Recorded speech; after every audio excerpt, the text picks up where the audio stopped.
sabihin niya, ang bigat mo eh. Sorry ah. You know what concerns? Okay, and now, last but definitely not the least, Justin, it's your time to shine. Bunot ulit. Yes, ito naman ay ginawa rin natin kahapon, ginawa ng ibang member. So, bunot ka muna. Ah. You have to impersonate an SB19 member. Joy! Hey! Sino to? Ano, may proof? Baka baguhin mo. Nabunot niya ay si... Sheesh! Oh, siguro. Sige na naman.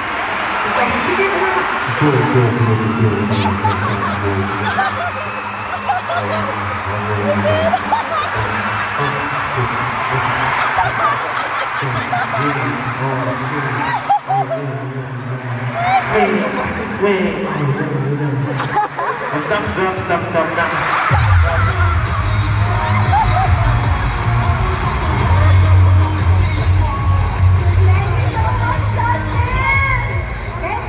Siguro na kasi yung kahapon ay mga pwede ibang member. I think susunod tayo sa CEO. Oo. So, sino gusto mo na lang na member? Bulong na, overtime na daw. Wala naman eh, dapat naririnig din namin. Oo, wala naman ah. Sino? Pablo daw. Oh, Pablo.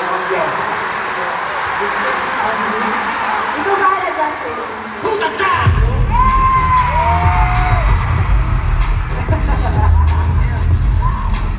Actually, kasi yung ginagawa mo, tayo lang nakakaintindi. Okay, Pablo.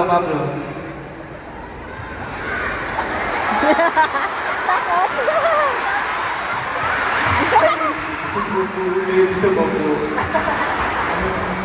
Tayo na din nakakaintindi. Tayo lang din. Madali lang yan si Pablo. Ikaw nga ba? Tabi ka dyan. Sige mo nga. Ayaw mo yan.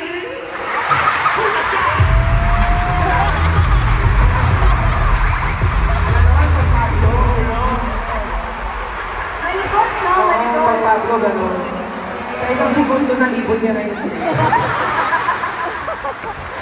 Alright, that doesn't for the dares na individual. Pero syempre may dare din tayo para sa